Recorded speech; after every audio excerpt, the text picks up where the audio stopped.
Continuamos régimen de bienestar con la última sección, que es un epílogo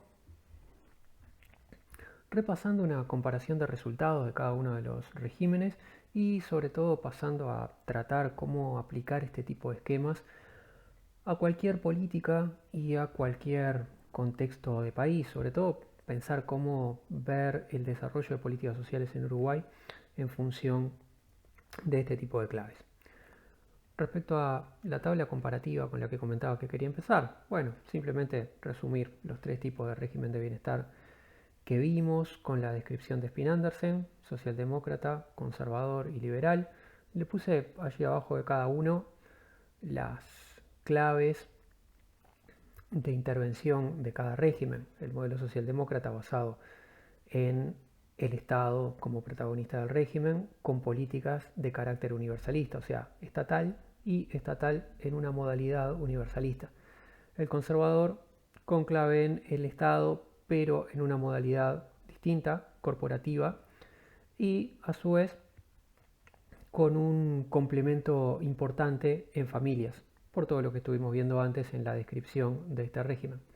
Respecto al liberal, que su clave estaría en el mercado y, como complemento al mercado, la intervención del Estado en modalidad focal.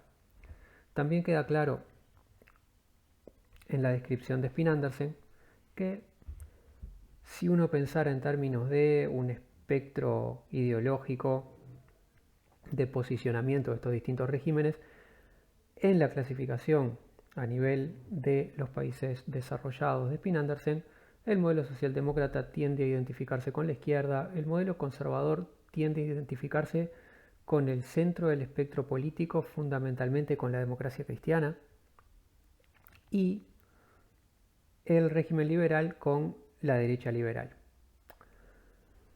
O sea, está claro mirando el esquema de Spin-Andersen que si a uno le preguntaran, bueno, ¿dónde se ubica la izquierda? Y está recogida en el modelo socialdemócrata a través de la tradición socialista.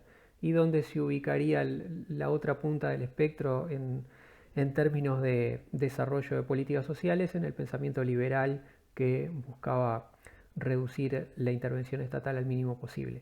Queda claro entonces en el esquema que los regímenes estarían ubicados de esta manera según la descripción de Spin-Andersen.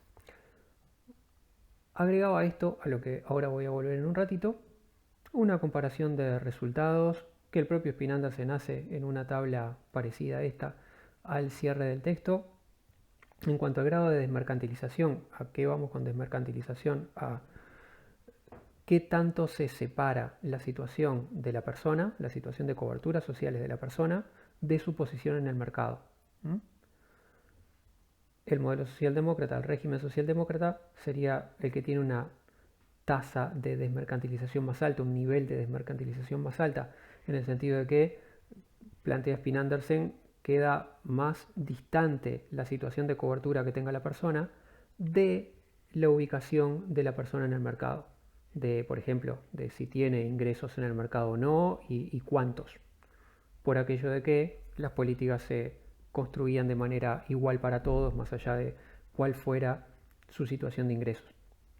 En el conservador la desmercantilización es media, por aquello de que dijimos que el Estado interviene, pero interviene de una forma en la que incide mucho el nivel de ingresos de la persona, porque el tipo de coberturas que va a recibir a menudo está en relación con el grado de aportes que hizo, el paquete que negoció su corporación, su área laboral con el Estado. Entonces termina estando en relación el nivel socioeconómico con el tipo de prestaciones que se recibe. En el liberal la desmercantilización sería la más baja, porque en definitiva acá está todavía mucho más correlacionado el nivel de ingresos de las personas con las coberturas que tiene, dado que el Estado tendía a operar más focal y la gente depende más de coberturas privadas que compren en el mercado. Entonces, cuanto más tus coberturas dependen de lo que compraste en el mercado, más dependientes están del nivel de ingresos que tenés. En cuanto a igualdad, el mismo esquema. el modelo socialdemócrata es el que alcanza el grado mayor de igualdad. En definitiva, por eso también Spin Andersen lo relacionaba con la matriz ideológica socialista de origen, en el que, como dijimos, era un valor central la igualdad. El conservador tiene niveles medios de igualdad, el Estado incide con cierta redistribución, pero como dijimos, su objetivo principal no era llegar al máximo de igualdad, y el liberal tiene los niveles de igualdad más bajos. Esto se constata comparando mediciones de desigualdad por países, y si uno va a una clasificación de países por nivel de desigualdad, por ejemplo por índice de Gini, habitualmente los países escandinavos están cerca del tope de los niveles de mayor igualdad. Los países de Europa continental están en un nivel medio para los países desarrollados. Los países anglosajones de matriz liberal tienden a ser los que están ubicados a un menor grado de igualdad dentro de los países desarrollados. De todas maneras, normalmente este conjunto de países desarrollados tiene de por sí niveles de igualdad mayores en su conjunto que el general de los países en desarrollo. Esto no es siempre así en todos los casos, pero en general los países en desarrollo presentan niveles de desigualdad aún más bajos que los del régimen de bienestar liberal de los países desarrollados. Y en cambio el esquema cambia un poco en algunas otras variables, por ejemplo respecto al empleo femenino. Si uno lo que compara es el nivel de empleo femenino en los países desarrollados, quienes alcanzan una tasa de empleo femenino más alto son los países socialdemócratas, por todo lo que estuvimos viendo de las políticas de cuidados que van directamente dirigidas hacia ahí. El nivel medio se alcanza en los países liberales, porque las mujeres no tienen políticas estatales, los hogares no tienen políticas estatales dirigidas a facilitar el trabajo de la mujer a través de sistemas de cuidado fuertes, pero por el otro lado tampoco hay políticas estatales fuertes dedicadas a apoyar que las mujeres se queden en la casa cuidando a los niños. Por tanto, en cierto grado tienen que pasar al mercado de trabajo igual, de todas maneras, aún sin las facilidades que da una política de cuidado fuerte. Por eso el nivel de empleo femenino es medio en los países liberales, y dentro del contexto de los países desarrollados, los que presentan un nivel de empleo femenino más bajo son los países conservadores, precisamente porque vienen de una construcción de políticas que estuvo dedicada a tratar de facilitar que las mujeres no pasaran al mercado de trabajo, no necesitaran pasar tanto al mercado de trabajo. Por eso la tasa de empleo femenino en los países conservadores, ahora a comienzos del siglo XXI, andaba habitualmente en tasa de cerca del 50% de las mujeres trabajando, cifras que son parecidas a las de países en desarrollo de América Latina, mientras que en el liberal la tasa, el porcentaje suele ser algo mayor, de entre 60 y 70%, en los países socialdemócratas llegas de pronto a 80%. Ese extra tiene que ver con el empuje de las políticas de cuidado, tratando de facilitar ese paso al mercado de trabajo, según lo comentamos antes. Bueno, la intención de esta tabla entonces era, en estas columnas, comparar los resultados de cada uno, trayendo a colación todas las cosas de las que habíamos estado hablando al describir cada uno de los regímenes. Y en estas primeras dos columnas, en esta donde tenemos la caracterización de qué modalidades de Estado caracterizan a cada una, y el rol de preponderante de familias o de mercado en la construcción, y esta identificación de Spin Andersen con izquierda, centro y derecha respecto al grupo de países que él está estudiando. Bueno, estas dos columnas quería traerlas a colación sobre todo para pensar de acá para adelante en las diapos siguientes cómo aplicar este esquema al estudio de políticas sociales en Uruguay, por ejemplo, y de cualquier política social. Y acá lo que propondría es que no se trata de que al tratar una política social cualquiera en un país cualquiera, lo que uno tenga que buscar es a ver qué régimen hay acá, el socialdemócrata, el conservador o el liberal. ¿Tá? Lo que quiero decir con esto es, no es que haya tres mundos posibles y nada más que esos tres mundos, y entonces la construcción que uno se va a encontrar es alguna de esas tres, o políticas universalistas, o políticas corporativas relacionadas a o apoyadas en la cobertura de familias también, o una cobertura que busca ser de mercado y tiene como complemento políticas estatales en un formato focal. Estos son tres mundos posibles, pero en realidad las combinaciones posibles son más. Si uno va a desagregar esto a partir de acá, como indico con el azul del título, esto es comentario mío por fuera del texto. En definitiva, lo que uno tiene jugando acá son 5 componentes, más que 3. Sí, tiene mercado, familias y Estado, pero ese Estado puede actuar de manera universalista, focal y corporativa. Son entonces 5 componentes los que tenemos para combinar en cualquier abordaje de políticas. Y estos componentes pueden combinarse entre sí. En el liberal vimos cómo se buscaba combinar un formato estatal focal con el mercado como las dos patas principales. Ahora, uno puede tener en un formato puramente estatista una política focal que complemente una matriz universalista.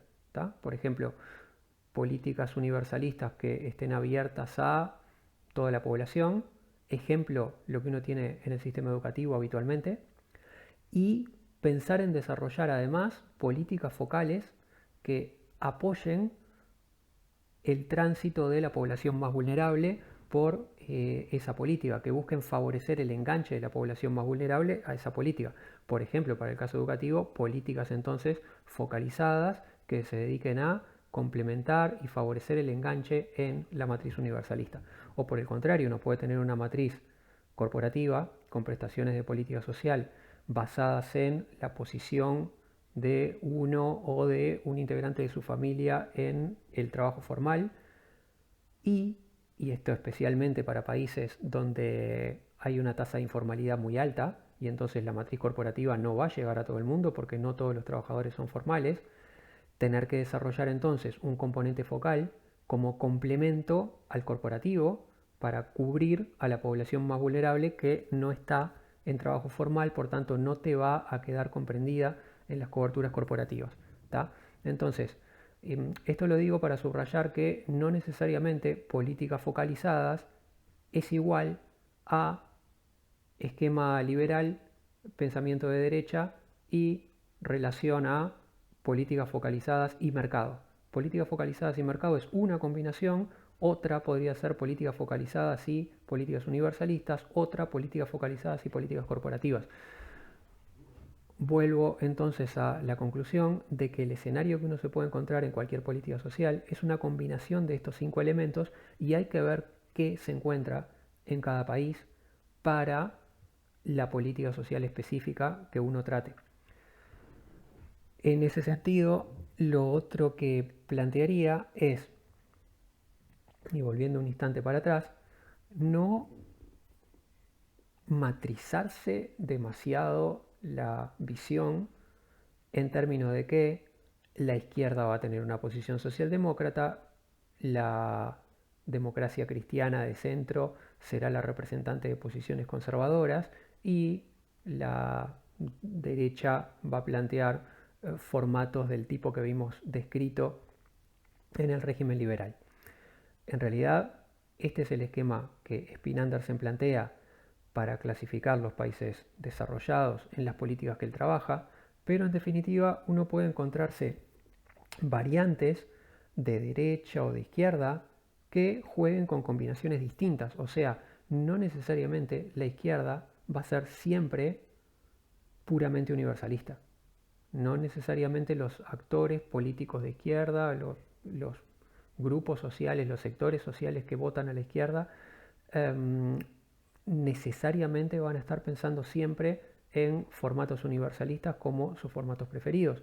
Lo mismo pasa con la derecha. Entonces, bueno, esta ubicación de los países según estas matrices ideológicas vale para los países desarrollados, para estas políticas que Spin-Andersen estuvo trabajando, pero en definitiva el perfil de izquierda o derecha puede ser variado. Entonces por eso resumía esto que venía comentando recién con estas preguntas, plantearse cómo se configura cada campo de política según estos 5 elementos cómo se relaciona esa configuración con el marco ideológico, con las propuestas partidarias y con su base en actores sociales. O sea, ¿qué configuración tenés de políticas sociales en el área que vayas a mirar respecto a estos 5 elementos? En base a cuál o cuáles de estos 5 elementos está armada la matriz en ese campo. Y eso, ¿cómo se relaciona con las visiones ideológicas predominantes con las que se construyó ese sistema? ¿Cómo se relaciona con las propuestas partidarias que han propuesto los partidos, que fue derivando en la construcción de esa matriz, y qué están proponiendo ahora los partidos respecto a cómo seguir construyendo y desarrollando esa matriz de políticas? Y cómo se expresa eso en términos de los actores sociales, de los grupos sociales más concretos, o como lo plantea Spin Andersen en términos más generales y vagos, las coaliciones de clase entre sectores de ingreso bajo, sectores de ingreso medio, sectores de ingreso alto, como la visión que tenga ese tipo de actores sociales. Y yendo a los más concretos, por ejemplo, los sindicatos, la influencia de las cámaras empresariales, etcétera, etcétera, cómo todo ese conjunto de actores influye en el tipo de construcción que tenés en una política o en otra. Y yendo a lo que comentaba recién, ¿qué posiciones tienen izquierda, derecha, centro en la discusión de esa política en el país que estés mirando, en el campo de política que estés mirando? Y puede que te encuentres una izquierda con propuestas universalistas, como al mismo tiempo puede haber una izquierda partidaria en ciertos campos, en ciertas políticas, de políticas focales, de políticas focalizadas en los sectores más vulnerables. Y esto nosotros en Spin Andersen lo hemos identificado al régimen liberal. Ahora bien, como decía antes, si estas políticas focales no es que son focales, atienden solamente al grupo más vulnerable porque se espera que el resto de la población se cubra en el mercado, sino que son políticas focalizadas porque complementan otros andamiajes estatales por vía universalista o por vía corporativa. Bueno, entonces vos perfectamente podés tener una izquierda que apunte a políticas focalizadas como complemento del propio abordaje estatal. ¿Tá? Entonces esas políticas focalizadas no necesariamente van a ser liberales, sino que la propia izquierda puede ir por modalidades focales. Por tanto, la discusión entre universalismo o focalización puede ser una discusión interna a la propia izquierda. Aclaro esto porque si uno lee Spin Andersen, puede quedarse con la idea en esa descripción de los países desarrollados de que focalización es igual a derecha y universalismo es igual a izquierda. En realidad, la discusión entre universalismo y focalización corta a la propia izquierda. En realidad, en cierta medida, corta a la propia izquierda dentro de los países desarrollados, y eso se lo han discutido Spin Andersen en algunos autores respecto a algunos países. Pero más concretamente, acá en Uruguay, también hemos tenido discusión dentro de la propia izquierda respecto de cuando vas a impulsar políticas sociales a través del Estado, la izquierda obviamente siempre va a ir por formatos de expansión del Estado, expansión de políticas sociales, pero acá se abre la pregunta, ¿cuánto en clave universalista y cuánto en clave focal? ¿Cuánto voy por políticas de las que están abiertas a todo el mundo, abarcan a todo el mundo igual? ¿Y cuánto voy por formatos de complemento que apunten específicamente a la población más vulnerable? En definitiva, cómo combinás esas dos cosas es bien significativo. Las dos cosas llevan plata. La plata que pongas en un lugar la estás sacando del otro. ¿Tá? Entonces esto hace también una distribución de los recursos. ¿Por cuál de estas matrices, de estas alternativas me decanto o cuánto apuesto a cada una, mediante qué combinación y en qué políticas opero más universalista o más focal? Esto puede ser una discusión interna a la propia izquierda, de hecho lo es, y lo mismo respecto a los formatos corporativos. Uno puede tener formatos de política corporativas desarrollados, alentados por la izquierda, ni que hablar que sí. Ya vimos que la matriz corporativa tiene mucho que ver con la acción de los sindicatos.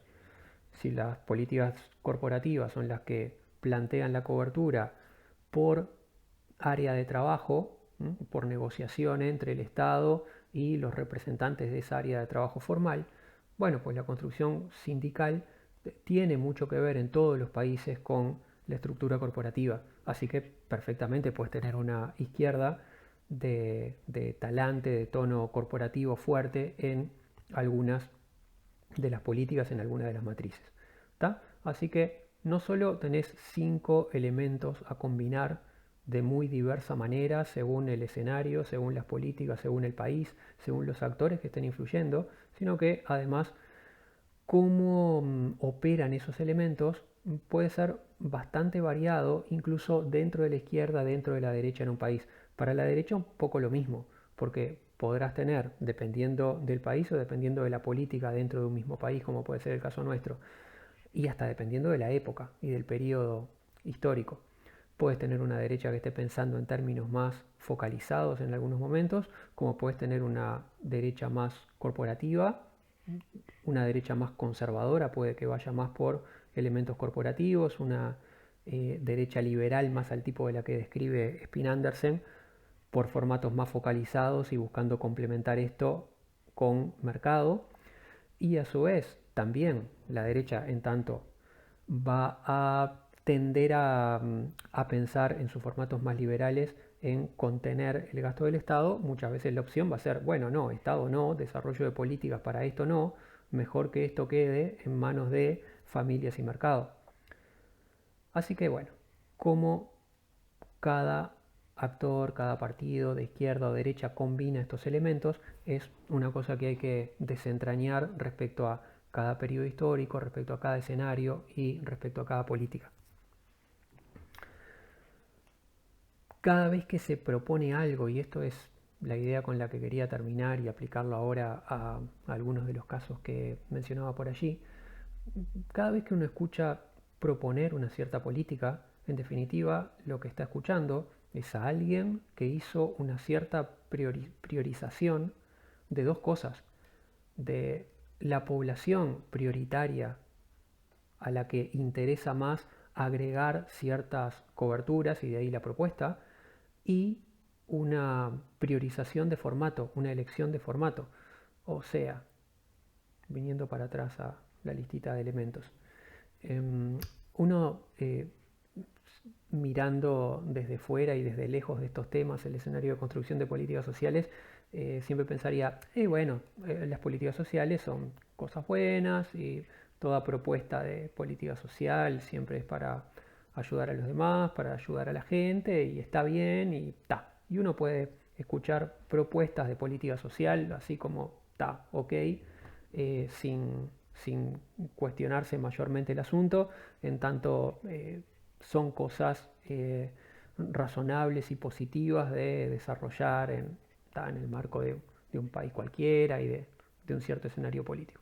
Ahora, la cuestión es, cualquier política social que desarrolles implicó en la forma en que la planteaste elegir alternativas de cómo usar estos elementos, por cuál de estos elementos ir o cómo combinarlos. Y al mismo tiempo eligió, junto con la modalidad, eligió a quiénes ir prioritariamente. Eso te viene en parte con el formato. En una política focal posiblemente ya priorizaste a los sectores de menores ingresos respecto a los otros. En un abordaje corporativo elegiste ir por los grupos de trabajo de cierta área. En una matriz universalista elegiste el ir por toda la población en general. Bueno, elegís el formato y aparte del formato elegís más específicamente a quién. Focal, pero focalizada en quiénes. Corporativa, pero corporativa apuntando a qué grupo de trabajo. Bueno, siempre que se hable de una política social, entonces, se está hablando de esos elementos. Por eso creo que es interesante la noción del régimen de bienestar y de los componentes del régimen de bienestar. Y por eso decía, me parece que lo interesante de todo esto no es tanto quedarse con los tres regímenes de bienestar de Spin Andersen de los países desarrollados y ver si uno los encuentra más exactos o menos exactos en una política cualquiera, sino dar un pasito más allá de eso, pensar en términos de la lista de componentes y siempre que se analicen propuestas de política social, situaciones de política social, escenarios de política social, mantener un ojo en la cuestión de cómo se eligieron formatos y poblaciones. Porque en definitiva cualquier propuesta que se haga fue una entre muchas alternativas. De alguna manera se eligió una alternativa en vez de las otras. Así que bueno, siempre está bueno mirar cuál es la propuesta y cuáles fueron las alternativas descartadas para llegar a esa propuesta de priorización. Cuáles eran los otros caminos que no se siguieron. O en términos de debate, quiénes están planteando un camino y quiénes están planteando otro. Entonces, para llevar estos debates a una serie de escenarios distintos, por ejemplo, en política educativa, en educación primaria, educación media, este tipo de discusiones haría a cuánto de matriz universalista y cuánto de matriz focal. En qué medida la educación primaria o media la vas a desarrollar en base a matrices de corte universalista o cuánto complemento de políticas focales desarrollás. En la escuela esto hace a toda la discusión que ha habido en las últimas décadas de en qué medida está bien o mal generar escuelas con un formato específico para los sectores de menores ingresos.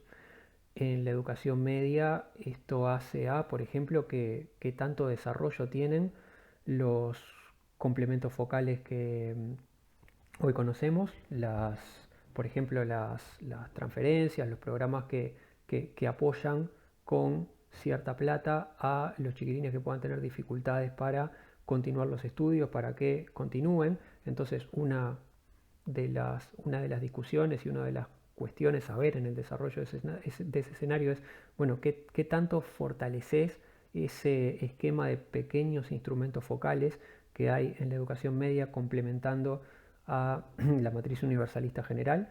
O también ha habido propuestas de ir por un formato de estructura de educación media de por sí focalizado. La idea de los liceos modelos que manejó el Partido Colorado en las elecciones, por ejemplo, que tiene que ver con darle a la educación media el tipo de estructura que en décadas anteriores se le ha dado a la educación primaria, eligiendo una serie de centros educativos por su contexto de mayor vulnerabilidad y apuntando a darle una estructura más fuerte, una estructura específica a ese centro por el tipo de contexto.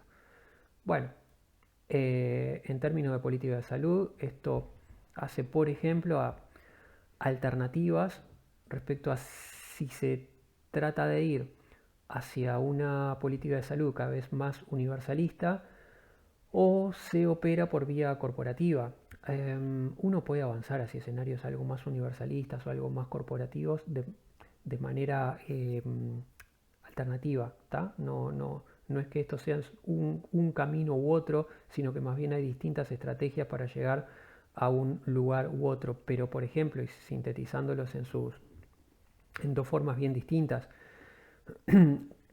caminar hacia una política de salud crecientemente universalista podría pasar por ir expandiendo cada vez más la cobertura gratuita de ACE a cada vez mayor población a través de un financiamiento cada vez más fuerte de ACE para que los servicios públicos que ahora tienen un perfil en los hechos algo focalizado en términos de población, irlo extendiendo cada vez más en cobertura hasta que logres que los servicios gratuitos de salud pública abarquen al general de la población uruguaya.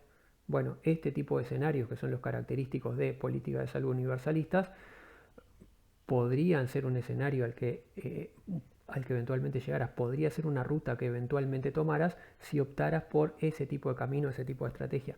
Otra distinta es apuntar a que la gente vaya pudiendo incorporarse cada vez más al formato corporativo, a que la gente vaya pudiendo incorporarse cada vez más a la cobertura de salud a la que se entra a través del lugar de trabajo formal, el FONASA actualmente, ¿no? Que es cubierto en su gran mayoría a través de mutualistas. Bueno, esa es la vía que tomó no solo la reforma de la salud del primer gobierno de Vázquez, sino incluso gobiernos anteriores, ya desde décadas y décadas anteriores venían operando hacia ir sumando de a poco poblaciones a poblaciones cada vez más extendidas a entrar a la cobertura de salud por la puerta del seguro vinculado al lugar de trabajo formal. Así que en definitiva en Uruguay desde hace décadas y décadas vamos por fortalecer esta vía, esta manera, entrar cada vez más gente a la cobertura de salud a través de la cobertura que tenemos prevista para los trabajadores formales. Por ejemplo, hasta la década del 70 había trabajadores de muy bajo ingreso que no llegaban a tener aportes que cubrieran la cuota de una mutualista, por tanto no tenían ese tipo de cobertura. Se intervino en políticas como para hacer que el Estado cubriera la plata faltante como para que llegaran a tener la cuota de la mutualista y entraran en ese tipo de cobertura. Después la reforma de la salud del primer gobierno de Vázquez hace que el conjunto de los familiares de los trabajadores formales entren también al mismo tipo de cobertura, cónyuge y hijos. Esto se extendió después también a los jubilados de menores ingresos que no estuvieran dentro del sistema. Entonces, reiteradamente, década tras década, se fue yendo por esta vía, por sumar por el lado de la entrada corporativa a la política. Una entrada universalista hubiese buscado algo por el estilo, por una vía bien diferente. En términos de vivienda, bueno, por ejemplo, ¿cuánto desarrollás políticas focalizadas por vulnerabilidad? Ejemplo, política de vivienda centradas en las viviendas más precarias de los asentamientos o una política de vivienda cuya prioridad sea la población en situación de calle. O cuánto combinas eso con políticas de vivienda también pensadas en términos de vulnerabilidad, pero a través de las corporaciones. Por ejemplo, la política de vivienda para jubilados de bajos ingresos, que tenemos en Uruguay desde los años 80. La política de vivienda para los jubilados de bajos ingresos existe en Uruguay desde los años 80. La política nacional de refugios para personas en situación de calle desde los años 2000, desde el primer gobierno de Vázquez. Antes existía, pero como política de los departamentos, no como una política nacional. Así que en Uruguay tuvimos una política nacional dirigida a los jubilados en materia de vivienda, antes que una política de vivienda dirigida a las personas en situación de calle. Bueno, para las últimas elecciones, Cabildo Abierto planteaba también la conveniencia de una política de vivienda dirigida a los militares de ingresos más bajos. Esta es otra modalidad de tipo corporativo. También estás pensando vulnerabilidad, pero pensando vulnerabilidad en clave de corporaciones. Un poco como decía Spin Andersen, el formato conservador tiende a pensar de manera diferencial en funcionarios públicos y en base a la relación de los actores políticos y los actores de poder con ciertos espacios del funcionariado público y de la institucionalidad que son cercanos a esos actores. Este ejemplo que comentábamos recién muestra eso mismo. Bueno, entonces, vivienda, podés pensarlo en clave de vulnerabilidad y sin embargo que tus respuestas respecto a cuáles son las prioridades sobre a quién ir con políticas de vivienda y de qué manera pueden ir desde prioridad, políticas focalizadas para las personas en situación de calle o políticas focalizadas para las poblaciones para la población con viviendas más precarias en los asentamientos, o puede estar pensando en los jubilados como prioridad principal, los jubilados de bajos ingresos como prioridad central, como se pensó en los años 80, o los militares de bajos ingresos, como le preocupaba especialmente a Cabildo Abierto en las últimas elecciones. Bueno, entonces, de vuelta, estos son alternativas distintas, caminos distintos, que en parte pueden ser combinables. Uno puede poner algo de recursos en una línea y otra parte de recursos en otra línea, pero siempre vas a tener que elegir y definir de qué manera jugás tus recursos donde de una misma bolsa de recursos repartís y decís, bueno, a ver, tanto acá y tanto en esto otro. Entonces, por eso es que digo que toda propuesta siempre implica una priorización, elegí a estos antes que estos otros. Y después puedo ver si combino esto con aquello. Pero, en definitiva, toda propuesta de camino implica decir, por este camino en vez de estos otros. Centro recursos acá en vez de ir por allá. Un poco lo mismo se ha visto con las transferencias, las políticas de transferencias como las asignaciones familiares. Las asignaciones familiares existían ya como parte del formato corporativo para trabajadores formales de bajos ingresos, mientras todavía no existían para la población informal, que en definitiva tiene grados de vulnerabilidad mayor justamente por depender de trabajos informales. De ahí la creación de las asignaciones familiares para personas fuera del trabajo formal, las ahora conocidas como asignaciones familiares del Plan de Equidad en su formato actual, pero que en realidad empezaron en sus primeros pasos con el segundo gobierno de Sanguinetti, continuaron con el gobierno de Valle, finalmente en el primer gobierno del Frente Amplio, en el primer gobierno de Vázquez, se les da una mayor cobertura y se les da su formato actual como asignaciones familiares del Plan de Equidad. Bueno, esto fue sumar una pata focalizada por vulnerabilidad a una política que ya existía como política corporativa y sin embargo no existía en los sectores más vulnerables. También, de manera más general, siempre va a estar la cuestión de cuánto desarrollo de estas cosas a través de políticas estatales y cuánto no intervengo con políticas estatales, sino que esto lo voy a dejar a que mercado y familias operen por la suya. Finalmente, una última cuestión a tener en cuenta es que yo, respecto a cada una de estas cuestiones, iba diciendo, bueno, cualquier propuesta respecto a estas cosas implica haber priorizado las cosas de determinada manera. Y implica haber mirado alternativas y elegido una cierta alternativa entre ese conjunto. Entonces, que está bueno siempre tener en cuenta cuál es el espectro general y cuáles son las distintas opciones que ven los actores en discusión y qué propuestas mueven unos y qué propuestas mueven otros.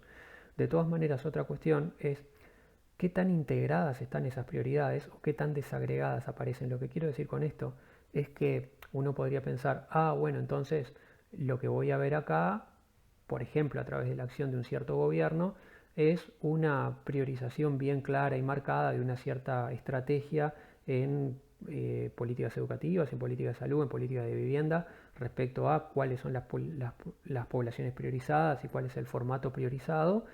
Y de repente hasta veo esas elecciones nítidas y claras a través de todas las políticas. Capaz que miro todas las políticas respecto a cómo actuó el gobierno y veo, este gobierno se nota bien claramente y expresó bien claramente en el plan tal y tal que su preferencia en términos de poblaciones y de tipo de política era la misma a través de todas las políticas que abordaba y actuó en todos los campos de manera similar.